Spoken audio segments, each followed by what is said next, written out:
Shopbiz। दोस्तों, बहुत सारे हमारे साथी पूछते हैं कि टैक्स कैसे बचाया जाए। आज के ज़माने में जब इतना ज़्यादा डायरेक्ट टैक्स हो चुका है तो लोग पूछते हैं कि भाई ये टैक्स कैसे बचाया जाए। तो दोस्तों, मैं मनीष मिश्रा, पेशे से चार्टर्ड अकाउंटेंट। आज मैं बताऊंगा कि टैक्स कैसे बचाया जाए। दोस्तों, टैक्स की समस्या सबसे ज़्यादा जो आती है वो सैलरीड क्लास के लिए आती है, यानी कि जो अपनी इनकम सैलरी से कमाते हैं। जैसा कि आपको पता है कि आप इनकम टैक्स एक्ट में लगभग 5 तरीके से आप इनकम कमा सकते हैं, जिसमें से पहला सैलरी हो गया, दूसरा हाउस प्रॉपर्टी हो गया, तीसरा बिजनेस प्रोफेशन हो गया, चौथा कैपिटल गेन हो गया, पांचवा अदर सोर्सेज हो गए। तो जिसमें से जो सैलरी वाले हैं इनके पास कोई भी स्कोप नहीं बचता है, कोई भी इनके पास तरीका नहीं बचता है कि कैसे टैक्स बचाएं। ज़्यादा से ज़्यादा उनको टैक्स बचाने के जो टूल हैं वो सेक्शन 80C में जो डिडक्शंस मिलती हैं, या जो हाउसिंग प्रॉपर्टी में जो लॉस होता है, या एक दो छोटी मोटी डिडक्शनें और होती हैं जो उनको मिलती हैं। उससे ज़्यादा उनके पास कोई स्कोप नहीं होता है इनकम टैक्स को बचाने का।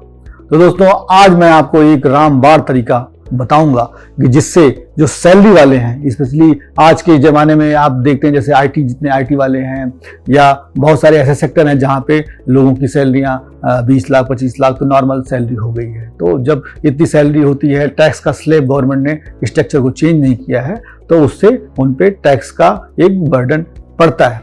अब एक तो सैलरी कमा के जो वो पैसा बचाते हैं, बचाने के बाद जब कोई वो पैसे को कहीं इन्वेस्ट करते हैं तब उनको उस पर भी टैक्स देना पड़ता है। सबसे ज़्यादा दुख उनको वहाँ पे होता है कि मान लीजिए अगर उन्होंने अपने पैसे बचा के सैलरी पे टैक्स दिया, उसके बाद उस पर पैसे बचाए, उससे उन्होंने कोई प्रॉपर्टी खरीद ली, या उसको कहीं शेयर में इन्वेस्ट कर दिया, या उससे कोई छोटा मोटा बिजनेस कर लिया, कुछ भी किया, तो वो सारा इनकम उनके अपने उस पे अपने इंडिविजुअल पे क्लब हो जाता है। यानी कि उनका, चूंकि वो टैक्स स्लैब उनका हायर पहुंच जाता है, उनको 30% स्लैब में टैक्स देना पड़ता है। दोस्तों, उसका सबसे अच्छा तरीका जो मैं आज आपको बताऊंगा, आप उसको नोट कर लीजिए और उसको इम्प्लीमेंट करिएगा, तो आपको समझ में आएगा कि आपको कितना टैक्स सेविंग हुआ। तो दोस्तों, जैसा कि आपने सुना होगा, हिंदू अनडिवाइडेड फैमिली यानी कि HUF। तो जो हिंदू अनडिवाइडेड फैमिली है वो वैसे तो इनकम टैक्स एक्ट में नहीं डिफाइन की गई है कहीं पे, परंतु वो हिंदू लॉ में डिफाइन की गई है कि मतलब कोई भी जो हिंदू परिवार है, हिंदू ही केवल नहीं कह सकते आप, हिंदू, सिख, बौद्ध और जैन, ये 4 जो कम्युनिटी हैं, या जो नॉन मुस्लिम कह सकते हो आप, या जो मेजर जो ओरिजिनली हिंदू से रिलेटेड हैं। तो जो हिंदू लॉ में ये हिंदू, बौद्ध, सिख, जैन ये अपनी एक हिंदू अनडिवाइडेड फैमिली बना सकते हैं, यानी कि एक HUF बना सकते हैं। HUF जो होगी वो एक अलग एंटिटी मानी जाएगी, यानी कि जैसे आप एक अलग एंटिटी हैं, एक व्यक्ति एक अलग एंटिटी होता है इनकम टैक्स पर्पज के लिए, उसी प्रकार से जो हिंदू अनडिवाइडेड फैमिली होगी या जो HUF होगी वो एक अलग एंटिटी मानी जाएगी इनकम टैक्स की नज़र में। तो इसका मतलब क्या है? इसका मतलब ये है कि जैसे मैं मनीष मिश्रा एक अपना जो भी मैं पैसा कमाता हूँ एक अपने इंडिविजुअल नाम पे, वो मैं टैक्स अलग देता हूँ। अगर मैंने अपनी HUF बना दी, Manish Kumar Mishra and sons HUF बन गई, तो अगर मैं उसमें कुछ भी चाहे हाउस प्रॉपर्टी खरीदता हूँ, या उसमें कोई मैं बिजनेस करता हूँ, या उसमें कोई भी कैपिटल गेन होता है अगर, तो उस पर जो टैक्स आएगा वो मेरे इनकम से कोई मतलब नहीं, मतलब HUF को एक अलग एंटिटी की तरह देखा जाएगा।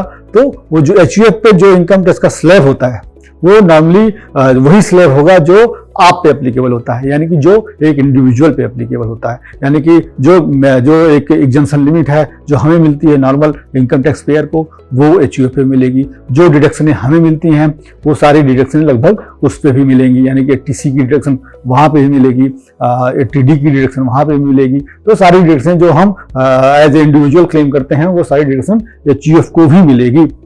तो दोस्तों, अब आपके दिमाग में आएगा कि HUF बनाए कैसे। तो HUF बनाने के लिए हमें एक डीड बनानी होती है HUF की, जिसमें HUF का जो कॉन्सेप्ट है उसमें ये है कि जो आप वैसे तो नॉर्मली HUF का जन्म उसी दिन हो जाता है जब आपकी मैरिज होती है, तो मैरिज होने के डेट पे ही वो HUF का जन्म हो जाता है। तो अब जब या आपका जब कोई भी मेल या फीमेल जो भी आपका बच्चा होता है उसकी जो डेट ऑफ बर्थ होती है उसको नॉर्मली हम HUF क्रिएशन की डेट मान लेते हैं, उसकी डेट ऑफ बर्थ को HUF क्रिएशन की डेट माना जाता है। तो एक डीड बनाई जाती है, डीड में जो एक डिक्लेरेशन होगा जो फैमिली का, तो वैसे तो आज के डेट में न्यूक्लियर फैमिली ज़्यादा चल रही हैं, तो आप वो HUF उस डीड के थ्रू क्रिएट कर सकते हैं और उस डीड के बेस पे आप इनकम टैक्स का पैन अप्लाई कर सकते हैं।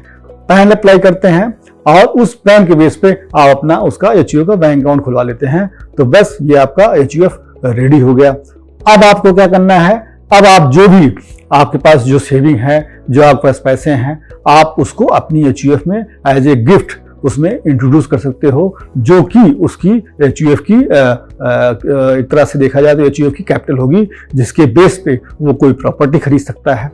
HUF कोई प्रॉपर्टी खरीद सकती है, या उसको शेयर में इन्वेस्टमेंट कर सकती है, या उससे कोई बिजनेस कर सकती है, या कुछ भी उससे करती है, और जो उससे इनकम जनरेट होगी वो उस HUF की इनकम होगी, और उस HUF पे बाकी डिडक्शंस भी मिलेंगी। सेविंग करते हैं आप, जो उसमें HUF के थ्रू सेविंग करते हैं तो उसकी भी डिडक्शन आपको मिलेगी।